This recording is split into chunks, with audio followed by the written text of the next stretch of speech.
بسم اللہ الرحمن الرحیم۔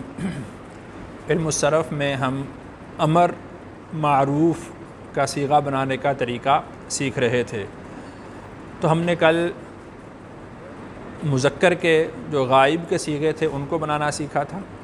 جیسا کہ میں نے عرض کیا تھا کہ امر کا جو بھی صیغہ ہوگا وہ فعل مضارع سے بنے گا۔ امر کا جو بھی صیغہ ہوگا وہ فعل مضارع سے بنے گا، اور جو صیغہ امر کا بنانا ہوگا وہ فعل مضارع کے اسی صیغہ سے بنے گا۔ کل ہم نے جو پڑھا تھا وہ واحد مذکر غائب، تثنیہ مذکر غائب اور جمع مذکر غائب کے صیغے پڑھے تھے۔ آج ہم پڑھ رہے ہیں واحد مؤنث غائب، واحد تثنیہ غائب اور واحد مؤنث غائب، تثنیہ مؤنث غائب اور جمع مؤنث غائب کے صیغے۔ تضربو، دیکھیں کہ یضربو، یضربانی، یضربونا، تضربو، تضربانی، یضربنا، تو یہ مؤنث کے غائب کے صیغے ہیں۔ تو اس کا طریقہ کیا ہے؟ تضربو، اس کے شروع میں کیا کریں گے؟ لام امر کا لگا دیں گے، لام امر کا، امر کا مطلب حکم دینے والا۔ تو یہ ہو گیا لتضربو۔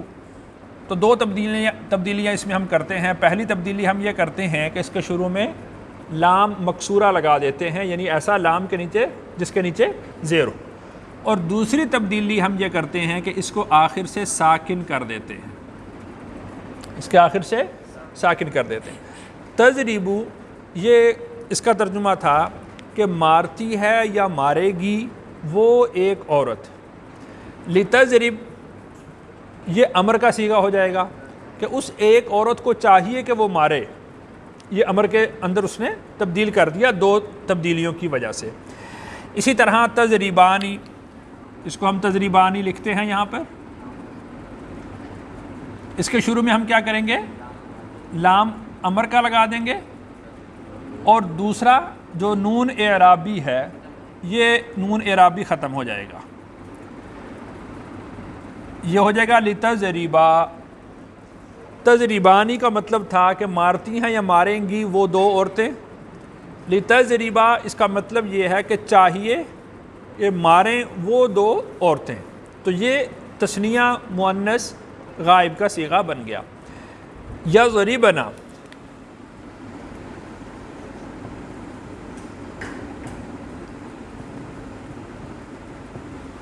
اس میں نے آپ لوگوں کو یہ بات اصول کے طور پر بتائی تھی کہ فعل مضارع میں جو مؤنث حاضر اور مؤنث غائب کے صیغے ہوتے ہیں ان کا جو نون ہوتا ہے یہ مبنی ہوتا ہے۔ جس طرح یہ نون اعرابی تھا اور اس کے اوپر بھی پیش وہ اعراب کی تھی تو وہ تبدیل ہو گیا، لیکن یہ جو جمع مؤنث کا نون ہوتا ہے یہ مبنی ہوتا ہے۔ مبنی ہونے کا مطلب یہ ہے کہ یہ نون کسی صورت بھی ختم نہیں ہوتا۔ اب اس کا بنانے کا طریقہ یہی ہوگا کہ اس کے شروع میں لام مکسورہ لگائیں گے، تو یہ ہو جائے گا لیضربنا، اس لیے کہ اس نون پر کوئی اثر پڑنے والا نہیں ہے، یعنی نہ یہ نون گرے گا اور نہ ہی یہ نون ساکن ہوگا۔ مبنی ہونے کا مطلب یہی ہے کہ کوئی بھی عمل ہو جائے اس پر کسی قسم کا کوئی اثر نہیں پڑتا۔ تو یہ یضربنا سے یہ بن جائے گا لیضربنا، تو یہ امر کے صیغے بن گئے۔ اس کا ترجمہ یہ ہوگا کہ ان تمام عورتوں کو چاہیے کہ وہ ماریں، یہ امر کا صیغے میں تبدیل ہو گیا۔ علم النحو میں ہم مبنی کی بحث پڑھ رہے ہیں۔ اس میں ہم نے بحث جو پڑھی تھی ایک، اس میں ضمیر ہم نے پڑھا تھا۔ سب سے پہلے تو یہ سمجھ لیں کہ ضمیر ہوتی کیا ہے۔ ضمیر وہ لفظ ہوتا ہے کہ جس کو ہم نام کی جگہ پر استعمال کرتے ہیں۔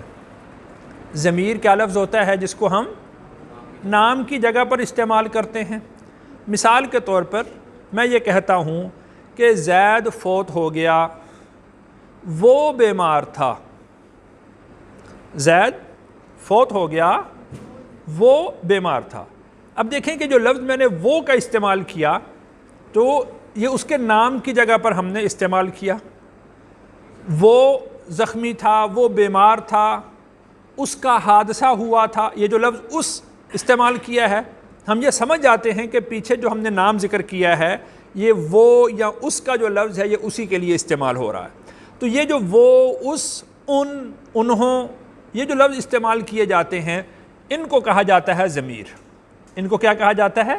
ضمیر. یعنی نام کی جگہ پر جو لفظ استعمال ہوتا ہے اس کو ہم ضمیر کہتے ہیں. پھر اس کی مختلف قسمیں ہیں. سب سے پہلے اس کی قسم آتی ہے جس کو ہم کہتے ہیں ضمیر مرفوع متصل. ضمیر کا مطلب میں نے آپ لوگوں کو بتا دیا کہ نام کی جگہ پر استعمال ہونے والا لفظ اس کو ضمیر کہتے ہیں. مرفوع، مرفوع کا مطلب یہ ہوتا ہے کہ جو جملہ ہوتا ہے فعل، جو جملہ اسمیہ ہوتا ہے یا جملہ فعلیہ ہوتا ہے، اس میں وہ جملہ اکیلا فعل تو خود نہیں ہوتا نا، فعل کا فاعل ہوتا ہے. فعل خود بخود صادر نہیں ہوتا. مثال کے طور پر یہ لکھا ہے کسی نے، اب لکھنے والے سے متعلق سوال ہوگا کہ کس نے لکھا ہے، تو لکھنے والا کوئی تو ہے نا، تو جو لکھنے والا ہے وہ اس کا فاعل ہے. تو یہ جو فاعل ہوتا ہے یہ مرفوع ہوتا ہے. جو فاعل ہوتا ہے یہ کیا ہوتا ہے؟ مرفوع ہوتا ہے. متصل کا مطلب ہوتا ہے کہ ملا ہوا. متصل کا مطلب کیا ہوتا ہے؟ ملا ہوا. اب مثال کے طور پر ہم نے ضربہ کا صیغہ پڑھا تھا. ضربہ کا معنی ہم نے کیا پڑھا تھا؟ مارا اس ایک شخص نے.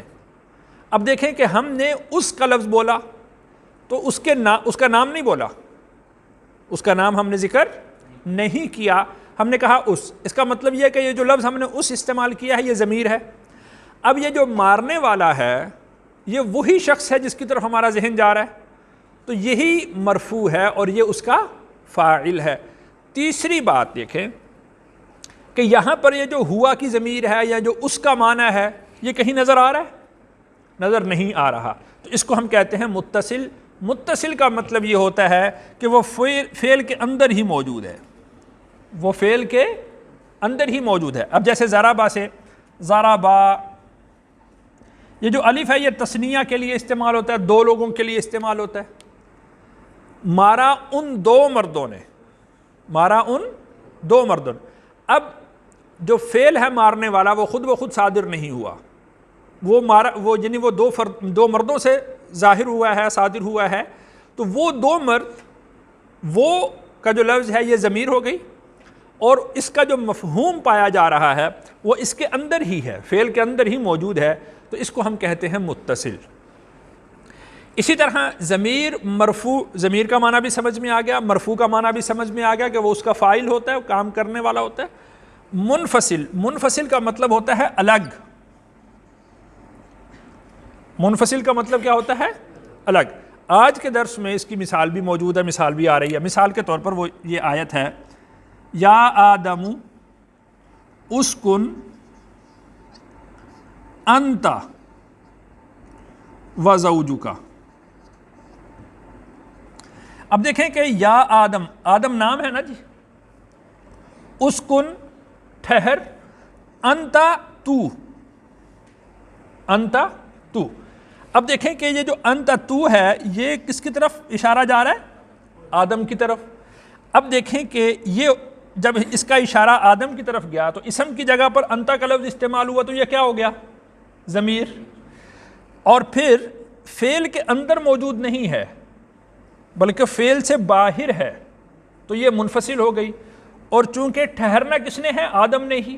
ٹھہرنے کا فعل کس سے صادر ہوگا؟ آدم سے. تو لہٰذا یہ اس کا فاعل بھی ہو جائے گا، مرفوع ہو جائے گی. تو اس کو ہم کہتے ہیں ضمیر مرفوع منفصل.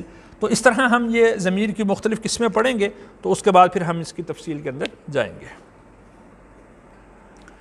بسم اللہ الرحمن الرحیم. سورۃ البقرہ کی آیت نمبر 35 سے پڑھ رہے ہیں. واو کا مطلب اور. قلنا، ہم نے کہا، یا آدم، اے آدم، اسکن ٹھہریے، انت آپ یا تو، واو کا مطلب اور، زوجو کا تیری بیوی، زوج کہتے ہیں بیوی کو،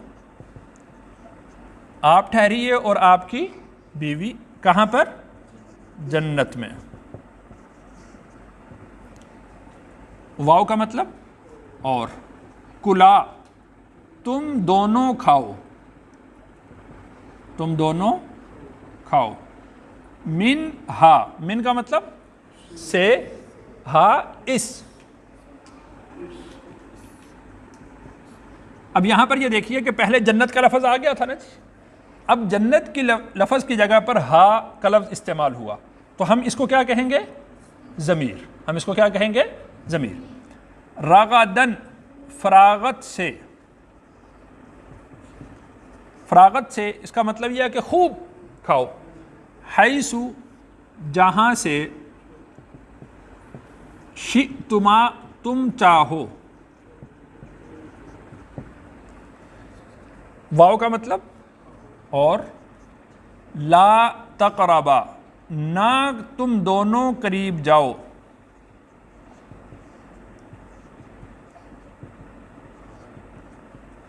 یہ نہیں ہے۔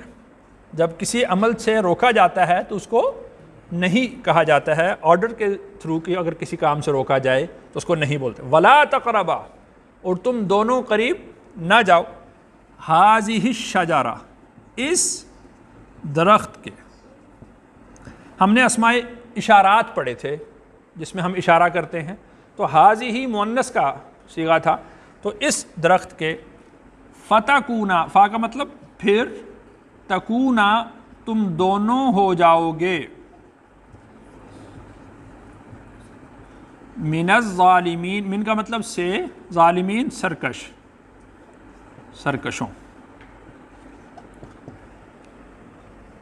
وَقُلْنَا یا آدم، اور ہم نے کہا کہ اے آدم، اسکن انت وزوجک الجنۃ، ٹھہریے آپ اور آپ کی بیوی جنت میں، وَكُلَا مِنْهَا رَغَدًا، اور تم کھاؤ اس سے فراغت سے، حیث شئتما، جہاں سے تم چاہو، وَلَا تَقْرَبَا هَذِهِ الشَّجَرَةَ، اور تم دونوں اس درخت کے قریب نہ جاؤ۔